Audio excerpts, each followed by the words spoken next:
ஓம் சக்தி. ஓம் ஆதிபரா சக்தி. ஓம் சக்தியே, மறுவூர் அரசியே, நல்லதே நினைப்போம், நல்லது மட்டுமே நினைப்போம். சக்தி வாக்கு பிள்ளைகளுக்கு இந்த ஆதி சக்தியின் ஆசீர்வாதம் என்றுமே முழுமையாக கிடைக்கும். அன்பு பிள்ளையே, இன்று உன் தாயானவள் உன் குலதெய்வ வாக்கினை அல்லவா உனக்கு கொண்டு வந்திருக்கின்றேன். நீண்ட நாட்களுக்கு பிறகு உன்னுடைய குலதெய்வத்திடம் இருந்து உனக்கான நல்ல செய்தி ஒன்று வந்திருக்கிறது. என் தங்கமே, இந்த நல்ல நாளில் உன் குலதெய்வம் உனக்கு நல்ல வாக்கு தர வேண்டும் என்று நினைக்கிறார்கள். அதற்கு அவர்கள் தேர்ந்தெடுத்திருப்பது உன் தாயானவள் என்னைத்தான். என் தங்கமே, அவர்கள் உன்னிடத்தில் பேச வேண்டும் என்று நினைத்த விஷயம் உன்னுடைய வாழ்க்கை சம்பந்தமானதுதான், வேறெதுவும் கிடையாது. என் பிள்ளையே, நீ உன் வாழ்க்கையில் நடக்கின்ற ஒவ்வொரு நிகழ்வுகளையும் இந்த தாயானவள் நான் வந்து பார்ப்பதற்கு முன்பாக அவர்கள் பார்க்க தொடங்கி விடுகிறார்கள் அல்லவா? அவர்கள்தானே முதன்மையானவர்கள். நீ என்ன நிகழ்வுகளை இல்லத்தில் நடத்தினாலும், உன் வாழ்க்கையில் என்ன நடந்தாலும் அது யாருக்கு தெரிகின்றதோ இல்லையோ, உன்னுடைய குலதெய்வத்திற்கு சர்வ நிச்சயமாக தெரியும் என்பதில் எந்த ஒரு மாற்று கருத்தும் கிடையாது. இந்த தாயானவள் நானே உன் குலதெய்வத்திற்கு பின்னால் தான் உன்னை காண வர முடியும் என்பதை நீ புரிந்து கொள்ள வேண்டும். உனக்கு என்ன கஷ்டம் வந்தாலும், உனக்கு என்ன பிரச்சனைகள் வந்தாலும், உன்னை தேடி முதலில் வருவது உன்னுடைய குலதெய்வம் என்பதில் எந்த ஒரு மாற்று கருத்தும் கிடையாது. என் தங்கமே, உன்னுடைய குலதெய்வம் உன் கஷ்டங்களை எல்லாம் முன்னின்று காண்கின்றார்கள். அவர்கள் தருகின்ற வாக்கினை ஒருபொழுதும் நீ தவறவிட்டு விடக்கூடாது. ஏனென்றால் என் பிள்ளையே, உன்னுடைய வாழ்க்கையில் நடக்க இருக்கின்ற எல்லா விஷயங்களையும் தெரிந்து வைத்திருப்பவர்கள் அவர்கள்தான். நிச்சயமாக உனக்கு அதற்கான நல்ல தீர்வினையும் கொண்டு வந்து சேர்ப்பார்கள் என்பதில் எந்த ஒரு சந்தேகமும் வேண்டாம். உன்னுடைய பிரச்சனைகளுக்கெல்லாம் முதலில் தீர்வு அவர்களிடம்தான் அதிகமாக இருக்கும். அவர்கள் சொல்கின்ற எல்லா விஷயங்களையும் உன் அம்மா நான் அப்படியே உன் வாழ்க்கையில் நடத்தி கொடுப்பேன். நான் தனித்து நின்று எதையும் உன் வாழ்க்கையில் செய்வது கிடையாது. உன் குலதெய்வத்திடம் இருந்து கருத்து கேட்டுதான் உன் வாழ்க்கையில் என்ன நடத்த வேண்டும் என்ற முடிவுகளை நான் எடுக்க முடியும். இது நாள் வரையிலும் உன் வாழ்க்கையில் நீ எத்தனையோ வேதனைகளை அனுபவித்திருப்பாய், எத்தனையோ கஷ்டங்களை கண்டிருக்கின்றாய், எத்தனையோ சோதனைகளையும் நீ கண்டிருக்கின்றாய். பல சோதனைகளை கண்டு இந்த வாழ்க்கையில் நீ வெற்றி பெறக்கூடிய சூழ்நிலையை இப்பொழுதுதான் உணரத் தொடங்கி இருக்கின்றாய். அதனால்தான் இன்று உன்னுடைய குலதெய்வத்தின் வாக்கினை நான் கொண்டு வந்திருக்கின்றேன். என் அன்பு பிள்ளையே, இந்த நல்ல நாளில் குலதெய்வத்தின் வாக்கு கிடைப்பது என்பது அத்தனை சாதாரண விஷயம் கிடையாது என் தங்கமே. அதனால் உனக்கு கிடைக்கும் பொழுது அதனை நீ சரியாக உன் வாழ்க்கையில் பயன்படுத்திக் கொள் என்றுதான் அம்மா சொல்கின்றேன். என்றென்றைக்கும் உனக்கு நல்ல ஆசீர்வாதங்களை வழங்கி கொண்டு இருக்கின்றார்கள். அவர்களை நீயே வேண்டாம் என்று தள்ளி நிற்க சொன்னாலும் அவர்கள் உன்னை விட்டு ஒரு அடி கூட விலகி நிற்பது இல்லை என்பதை நீ புரிந்து கொள்ள வேண்டும். என் தங்கமே, எல்லாவற்றிற்கும் முதன்மையாக இருக்கக்கூடிய உன் குலதெய்வம் இன்று உனக்கு தர வந்திருக்கின்ற இந்த வாக்கானது உன்னுடைய வாழ்க்கையில் அதிசக்தி வாய்ந்த வாக்காக இருக்கும். என் குழந்தையால் மறக்க முடியாத நல்ல வாக்காக இருக்கும். என் தங்கமே, நான் எப்பொழுதும் உன்னை தேடி வந்து உன்னோடு பேசிக் கொண்டிருப்பதை உன் குலதெய்வம் கண்டதினால்தான் என் மூலமாக உன்னிடத்தில் பேசுகிறார்கள். அதற்கும் என் பிள்ளைக்கு சந்தேகம் வரும் அல்லவா? குலதெய்வம் என்னிடத்தில் பேச வேண்டியதுதானே, எதற்காக உன் மூலமாக என்னிடத்தில் பேசுகிறார்கள் என்ற சந்தேகம் உனக்கு வரத்தானே செய்யும். என் தங்கமே, உன்னுடைய சந்தேகத்திற்கான பதிலை நான் இப்பொழுதே உன்னிடம் சொல்லிவிடுகின்றேன். நீ என்னோடு அதிக அன்போடு இருப்பதனால் என் மூலமாக உன்னை காண வந்திருக்கின்றார்கள். அப்படியானால் ஒரே நேரத்தில் உன்னுடைய குலதெய்வத்தையும் உன்னுடைய இஷ்ட தெய்வத்தையும் கண்டுவிட்ட பலன் உனக்கு கிடைத்து விடும் அல்லவா? என் தங்கமே, இந்த தாயானவள் உன் வாழ்க்கையில் எந்த அளவிற்கு இடத்தை பிடித்திருக்கிறேன் என்பது நான் நன்கு உணர்ந்த விஷயம்தான். என் பிள்ளையே, நீண்ட நாளாக உன் தாயானவள் உன் வாழ்க்கையில் இருக்கின்ற ஒரு கஷ்டத்தை புரிந்துதான் அதற்கான தீர்வினை கொடுப்பதற்காக வந்திருக்கின்றேன். இனி இந்த வாழ்க்கையில் உனக்கு நல்லது நடக்கும் என்பதை நீ முழுமையாக நம்பிவிட்டாலே போதும்.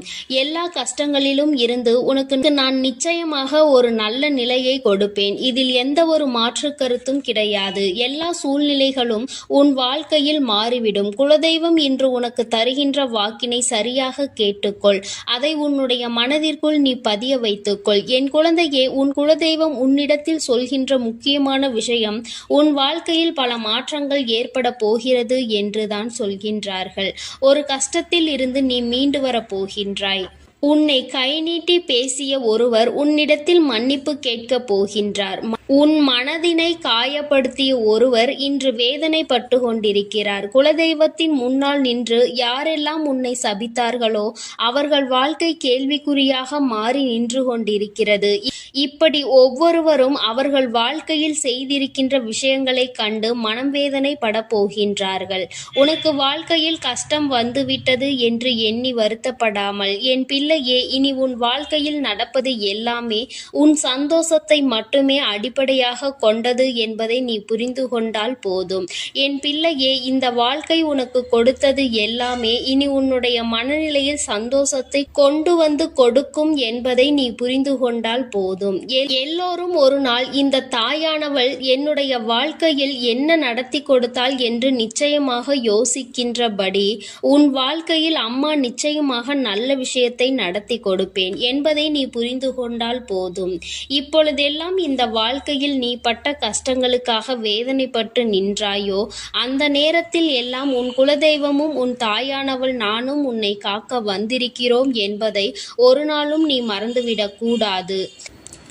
ஒரு விஷயம் தவறு என்று தெரிந்துவிட்டால் அதை ஒரு நாளும் என் பிள்ளை நீ செய்ய துணியாதே. அதே நேரத்தில் ஒரு விஷயத்தை செய்யும் பொழுது அது உனக்கு சரி என்று தோன்றிவிட்டது என்றால் யார் சொன்னாலும் அதன் பிறகு அதை நீ நிறுத்தி விடாதே. நல்லபடியாக அதை செய்து நீ வெற்றி பெறுவதற்கான முயற்சிகளை எடுத்துக்கொள்ள வேண்டுமே தவிர ஒரு நாளும் என் பிள்ளை இந்த வாழ்க்கையில் நீ அடைய நினைக்கின்ற விஷயங்களை அடையாமல் விட்டுவிடக் கூடாது. உன்னுடைய முயற்சி இந்த வாழ்க்கையில் அதிகமாக இருப்பது போல இனி உன் வாழ்க்கையில் நடப்பது எல்லாமே உன் சந்தோஷத்தை மட்டுமே அடிப்படையாக கொண்டது என்பதனை நீ புரிந்து நடந்து கொள்ள வேண்டும். உனக்கு என்றென்றைக்கும் உன்னுடைய குலதெய்வம் துணை இருக்கின்றது என்பதை புரிந்து கொண்டு உனக்கு எந்நாளும் இந்த தாயானவளினுடைய ஆசீர்வாதங்கள் இருக்கும் என்பதை நினைவில் வைத்துக்கொண்டு நீ செய்ய நினைக்கின்ற விஷயங்கள் எல்லாவற்றையும் சரியாக செய்து கொண்டு இருக்க வேண்டும். என் தங்கமே, என்றெல்லாம் இந்த தாயானவள் உன் வாழ்க்கையில் வருகின்றாரோ என் தங்கமே, என்றெல்லாம் இந்த தாயானவள் உன் வாழ்க்கையில் வருகின்றாளோ அன்றெல்லாம் என் கூட உன்னை காண உன் குலதெய்வமும் வருகிறார் என்பதை நீ மறந்துவிடக் கூடாது. என் பிள்ளையே, எந்த விஷயங்களை உன் வாழ்க்கையில் செய்வதாக இருந்தாலும் நாங்கள் இருவரும் கலந்து ஆலோசித்துதான் உனக்கு செயல்படுத்துவோம் என்பதையும் நீ நினைவில் வைத்துக்கொள்ள வேண்டும். என் பிள்ளையே, நீ கேட்பதை தெளிவாக கேட்க வேண்டும். அப்பொழுதுதான் உனக்கு கொடுக்கின்ற தெய்வங்களும் எதையும் யோசிக்காமல் கொடுக்கும் என்பதை நீ புரிந்து கொள்வாய். எதையும் கண்மூடித்தனமாக உனக்கு கிடைக்க வேண்டும் என்று நீ நினைத்து கொண்டிருந்தால் நிச்சயமாக அது உன்னை வந்து சேராது. உனக்கு பிறகு அதனால் நீ படுகின்ற கஷ்டங்களை நாங்கள் வேடிக்கை பார்க்க முடியாது. எதை கொடுக்க வேண்டுமோ அதை சர்வ நிச்சயமாக உனக்கு நாங்களே தேடி வந்து கொடுப்போம் என்பதில் எந்த ஒரு மாற்று கருத்தும் கிடையாது. என் தங்கமே, இந்த வாழ்க்கையில் உனக்கு நடந்துவிட்ட எல்லா விஷயங்களிலும் இருந்து நீ நல்லபடியாக மீண்டு வரப் போகின்றாய். அவர் உன் வாழ்க்கையில் உனக்கு கஷ்டங்களை கொடுக்கிறார் என்று நீ நினைத்து விடாதே. அவர்கள் நிச்சயமாக உன்னை நினைத்து வருத்தப்பட தான் செய்கின்றார்கள். உனக்கு நல்ல நேரம் ஆரம்பித்து விட்டது என்பதை தான் உன் குலதெய்வம் இன்று நான் உன்னிடத்தில் சொல்ல வந்தேன். இனி எந்த சூழ்நிலையிலும் நீ கவலைப்படாமல் இரு. நான் உன் வாழ்க்கையை உயர்நிலைக்கு கொண்டு செல்ல போகின்றேன். என் குழந்தையே, உன் குலதெய்வ வாக்கினை நீ கேட்டுவிட்டாய் அல்லவா? உன்னோடு இருந்து உன் வாழ்க்கையை உயர்த்துவதற்காக அவர்கள் வந்திருக்கின்றார்கள். இனி ஒருபோதும் என் பிள்ளை நீ தடம் புரண்டு சென்று விடாதே. நல்லது நடக்கின்ற நேரத்தில் உன் குலதெய்வம் உன்னை காண வந்திருக்கிறது என்றால் என் பிள்ளையே, இனி இந்த வாழ்க்கையில் என்றென்றைக்கும் உனக்கு சந்தோஷம் மட்டுமே நிலைத்திருக்க போகிறது என்பதை நீ புரிந்து கொண்டு விட்டால் போதும். என் அன்பு பிள்ளைக்கு இந்த தாயானவளினுடைய ஆசீர்வாதங்களும் உன் குலதெய்வத்தினுடைய ஆசீர்வாதங்களும் எப்பொழுதும் முழுமையாக கிடைக்கும். என் தங்கமே, அதனால் நீ எதற்காகவும் கலங்காதே, எதை நினைத்தும் வருந்தாதே. நீ நல்லதையே நினைத்தால் உன் வாழ்வில் எல்லாம் உனக்கு நல்லதாக மட்டுமே நடக்கும். என் அன்பு பிள்ளையே, உன்னை கண்ணீர் சிந்த வைத்தவர்கள் கண்கலங்கி நிற்கப் போகின்றார்கள். என் தங்கமே, இன்று இந்த தாயானவள் உன்னுடைய குலதெய்வ வாக்கினை கொண்டு வந்திருக்கின்றேன். குலதெய்வ வாக்கை தவிர்த்து விடாதே. ஏனென்றால் உன்னுடைய மிகப்பெரிய கேள்விக்கு உன் குலதெய்வத்திடம் இருந்து உனக்கு பதில் வந்திருக்கின்றது. என் தங்கமே, இன்று இந்த தாயானவள் உன்னை தேடி வந்து உனக்கான நல்ல வாக்கினை கொண்டு வந்ததற்கு மிகவும் முக்கியமான காரணம் என்ன தெரியுமா?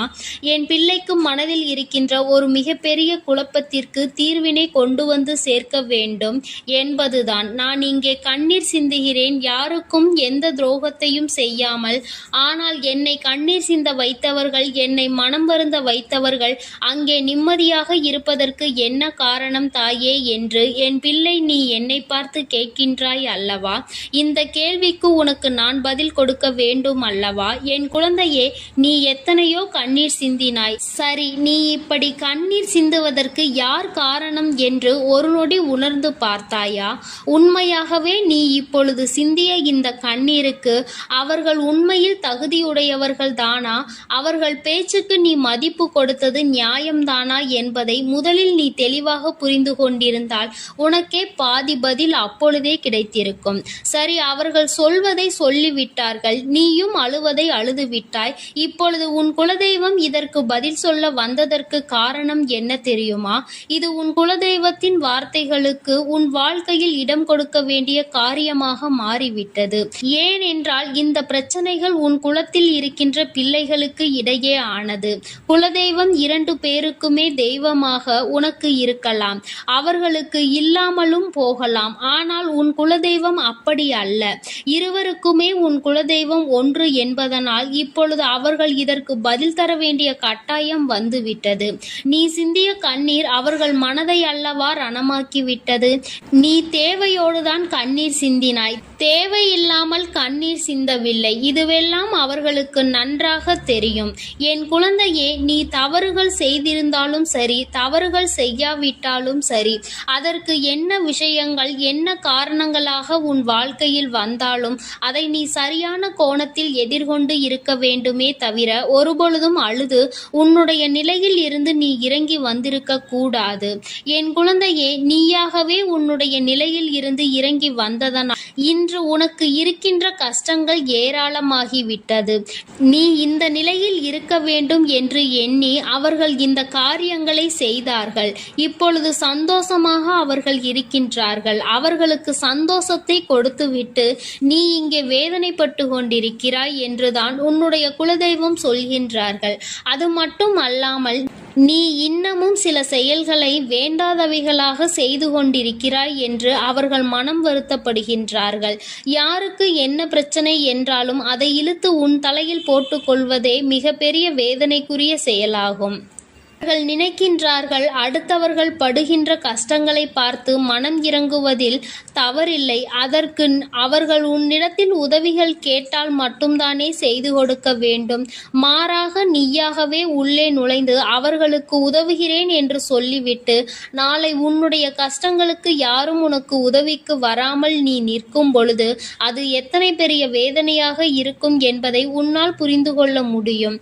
அதற்காக கைமாறு கருதாமல் உதவி செய்ய வேண்டும் என்று சொல்லி இருக்கின்ற பொழுது நீ உதவிகளை செய்யக்கூடாது என்று சொல்கின்றேனே என்று என் பிள்ளை நீ நினைக்கலாம். என் தங்கமே, வாழ்க்கையில் இப்பொழுதெல்லாம் பல மாற்றங்கள் வந்துவிட்டது. முன்பு போல இப்பொழுது இருக்கின்றவர்கள் எல்லாம் இல்லை. ஒரு உதவியை செய், அதற்கு கைமாறு எதிர்பார்ப்பது மட்டும் அல்லாமல் அந்த உதவிகளை செய்தவர்களுக்கே குழி தோண்ட நினைப்பதுதானே இப்பொழுது இருக்கின்ற மனிதர்களின் மனநிலையாக இருந்து கொண்டிருக்கிறது. அடுத்தவர்கள் வாழ்க்கையில் கெடுதல் நினைக்க ஒருவரும் ஒரு அளவு கூட சிந்திப்பது கிடையாது. யாருக்கு வேண்டுமானாலும் என்ன வேண்டுமானாலும் செய்ய நினைக்கிறார்கள். அதனால் அவர்கள் நினைக்கின்ற விஷயங்கள் எல்லாம் சரிதான் என்று எல்லாவற்றையும் விட்டுவிடக் கூடாது என்றுதான் உன் குலதெய்வம் சொல்கின்றார்கள். வேண்டியவர்கள் வேண்டாதவர்கள் என்றெல்லாம் இப்பொழுது கிடையாது. உண்மையில் எவரினுடைய வார்த்தைகள் உனக்கு ஆறுதலையும் அன்பையும் கொடுக்கின்றதோ அவர்கள் மட்டுமே உனக்கு வேண்டிய யாருடையவர்கள், உனக்கு யாருடைய வார்த்தைகள் உனக்கு வேதனைகளை அதிகமாக கொடுக்கின்றதோ அவர்கள் உனக்கு வேண்டாதவர்கள். இப்பொழுதெல்லாம் இப்படிதான் உனக்கு இருக்கின்ற உறவுகளை கணிக்க வேண்டுமே தவிர ஒருபொழுதும் நீ உறவுகள் என்று எண்ணி தேவையில்லாத நட்புகளை வளர்த்து கொள்ளாதே. என் பிள்ளையே, தெரியாதவர்கள் கூட ஓடி வந்து உதவிகளை செய்து கொடுத்து விடுவார்கள். தெரிந்தவர்கள் இங்கே உதவிகளை செய்வது கிடையாது. தெரிந்தவர்கள்தான் அடுத்தவர்களுக்கு உதவிகளை செய்தால் எங்கே அவர்கள் வாழ்க்கையில் முன்னேற்றம் வந்துவிடுமோ என்று எண்ணி அதை செய்ய மறுக்கின்றார்கள். என் தங்கமே, இதையெல்லாம் இனிமேல் உன் வாழ்க்கையில் நடக்க இருக்கின்ற விஷயங்கள். அதனை உனக்கு புரிய வைக்க வேண்டும். அதன் பிறகாவது என் பிள்ளை இந்த வாழ்க்கையில் என்ன நடந்து கொண்டிருக்கிறது என்பதை புரிந்து கொண்டு அதற்கு ஏற்றது போல நீ வாழவும் தொடங்கி விடுவாய். இனியும் இந்த சூழ்நிலைகள் இப்படியே இருக்கும் என்றால் நீ உன்னுடைய மனநிலையில் மாற்றங்களை கொண்டு வர வேண்டும். நான் இப்படிதான் இருப்பேன், இப்படிதான் வேதனையை அனுபவிப்பேன் என்றால் யாராலும் உன்னை எதுவும் செய்துவிட முடியாது அல்லவா? உன்னுடைய குலதெய்வம் அதை தான் சொல்லி அங்கே வேதனைப்பட்டு கொண்டிருக்கின்றார்கள். அதனால் என் குழந்தையே, இனி ஒருபொழுதும் இந்த வாழ்க்கையில் உனக்கு கிடைத்த கஷ்டங்களை எண்ணி வேதனைப்படாமல் இனி உன்னுடைய வாழ்க்கையில் உன்னை தூக்கி நடத்துகின்ற தெய்வமாக நான் இருப்பேன் என்பதை நீ மனதில் வைத்து கொண்டு உனக்கு செய்கின்ற விஷயங்களை எல்லாம் பார்த்து நீ கணக்கில் எடுத்துக்கொள்ள வேண்டாம். யாரை விட்டுவிட வேண்டும் என்பது உன்னுடைய கையில் தான் இருக்கிறது. எல்லாவற்றிற்கும் மேலாக இந்த வாழ்க்கை உனக்கு கொடுக்க நினைத்த சோதனைகளை எல்லாம் நீ கடந்து வந்து யார் உன்னை அள வைத்தார்களோ அவர்கள் முன்னிலையில் நீ வாழ்ந்து காட்ட வேண்டும்.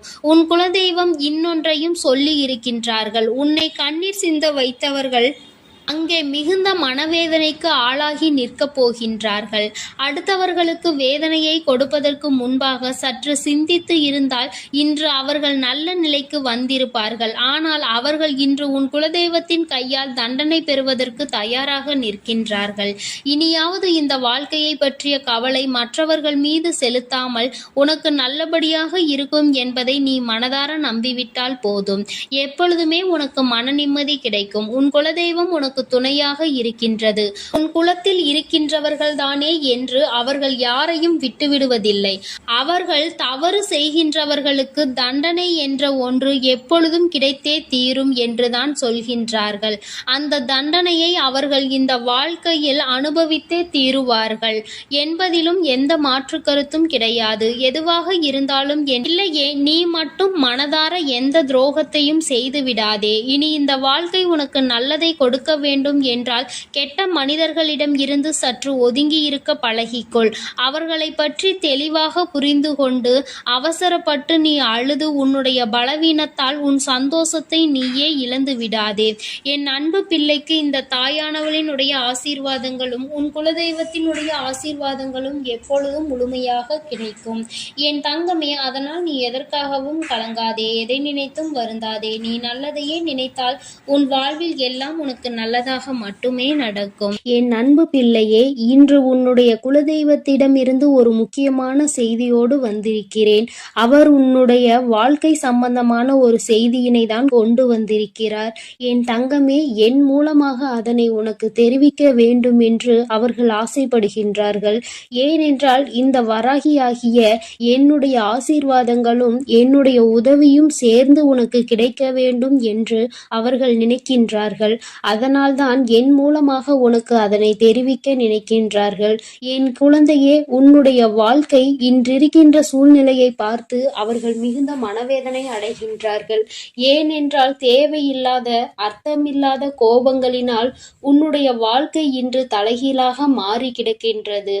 உன்னுடைய உண்மையான அன்பினை ஏற்றுக்கொள்ள முடியாமல் அதற்கு மதிப்பு கொடுக்காமல் தேவையில்லாத கோபதாபங்களால் உன்னை பிரிந்து உன்னுடைய உறவுகள் இருந்து கொண்டிருக்கிறது. என் தங்கமே, உன்னுடைய குலதெய்வம் இவற்றையெல்லாம் பார்த்து கொண்டுதான் இருக்கிறது. அவர்களுக்கு தெரியும் அல்லவா யார் மீது தவறு இருக்கின்றது, யார் மீது தவறு இல்லை என்று. என் தங்கமே, உன் மீது தவறு இல்லை என்பதை அவர்கள் நன்றாக புரிந்து கொண்டுதான் இப்பொழுது உன்னோடு பேச, உனக்கு நல்ல வாக்கு கொடுக்க, உன் மனதிற்கு நல்ல ஆறுதல் கொடுக்க வந்திருக்கின்றார்கள். உன்னுடைய மனதில் இருக்கின்ற வேதனைகளை அவர்களை விட வேறு யாராலும் உணர்ந்து கொள்ள முடியாது. உன்னுடைய குலத்தினை காக்கின்ற தெய்வம் இன்று நீ உன்னுடைய குலத்தோடு ஒன்றுபட்டு இல்லாமல் பிரிவினையில் இருப்பதைக் கண்டு அவர்கள் சிறிது மனவேதனையில் இருந்து கொண்டுதான் இருக்கின்றார்கள். ஆனாலும் உன் மீது தவறு இல்லை, உன்னை சுற்றி இருப்பவர்கள் மீதுதான் தவறு இருக்கின்றது.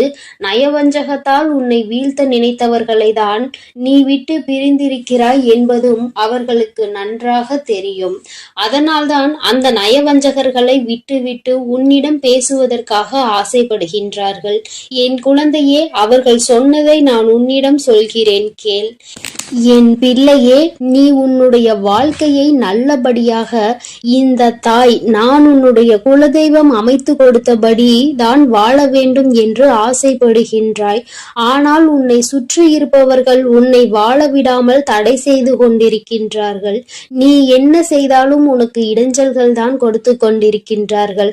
அவர்கள் என்னை தான் வணங்குகிறார்கள். நான் அவர்களுக்கு நல்ல புத்தியை தான் கொடுத்தேன். ஆனால் அவர்கள் தீய வழியை தான் நாடி செல்கின்றார்கள். நான் எத்தனையோ முறை அவர்களை நல்வழிப்படுத்துவதற்கு பல வாய்ப்புகளை ஏற்படுத்தி கொடுத்து பார்த்தேன். ஆனாலும் அந்த வாய்ப்புகளை அவர்கள் சரியாக பயன்படுத்தி கொள்ளவில்லை.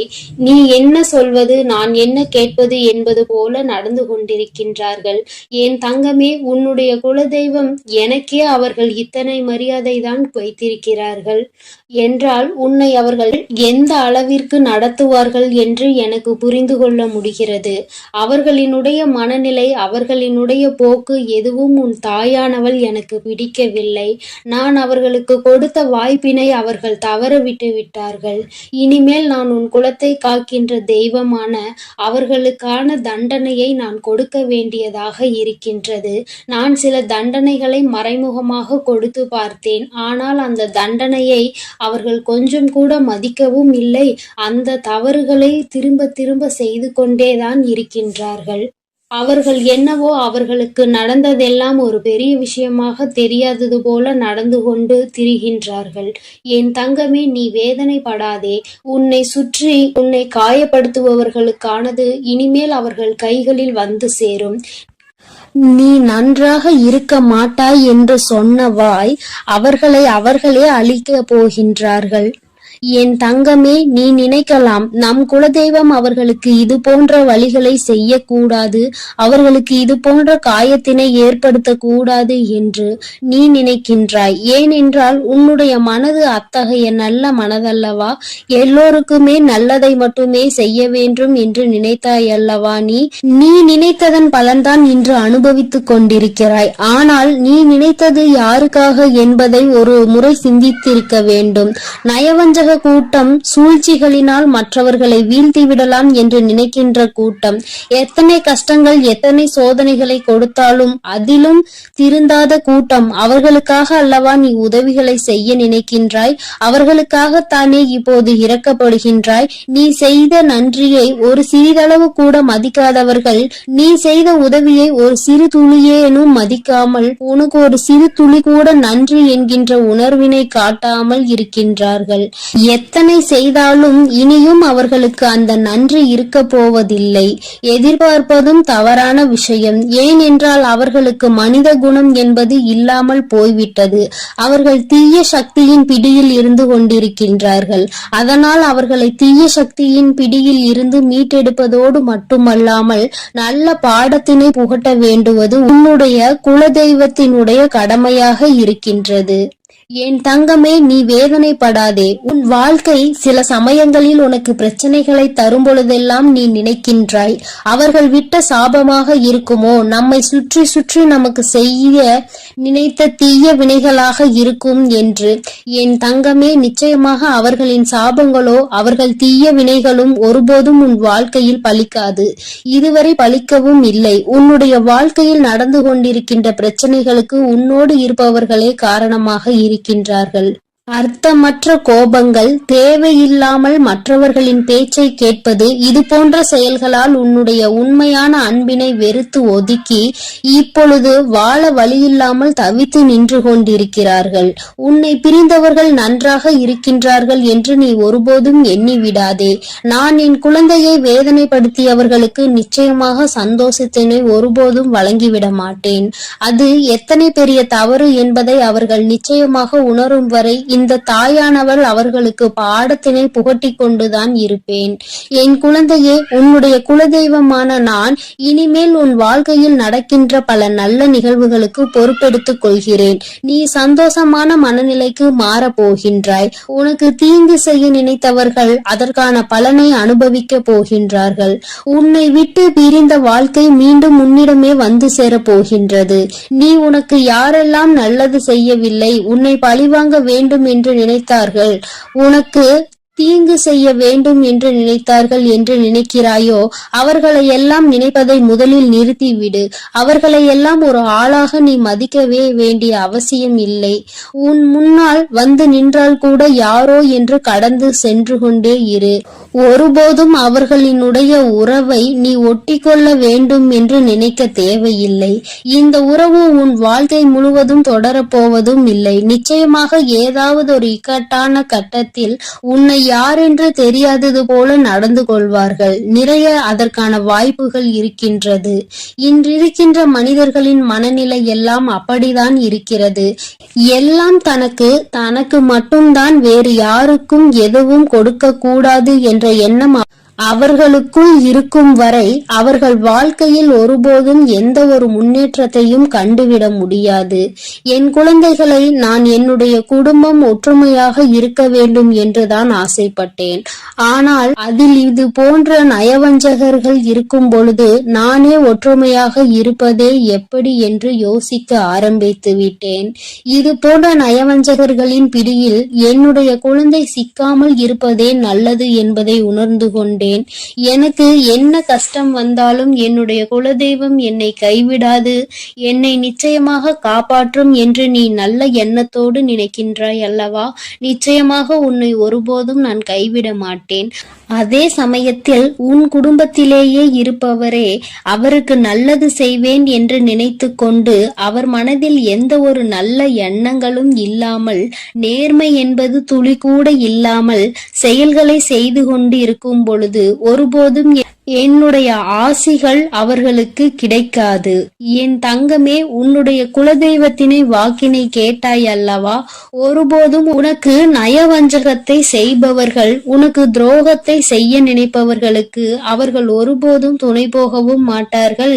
அவர்களுக்கு எந்த ஒரு நல்ல விஷயங்களையும் செய்து கொடுக்கவும் மாட்டார்கள். உன்னுடைய உண்மையான பக்திக்கு நிச்சயமாக அவர்கள் நல்ல பலனை கொடுப்பார்கள்.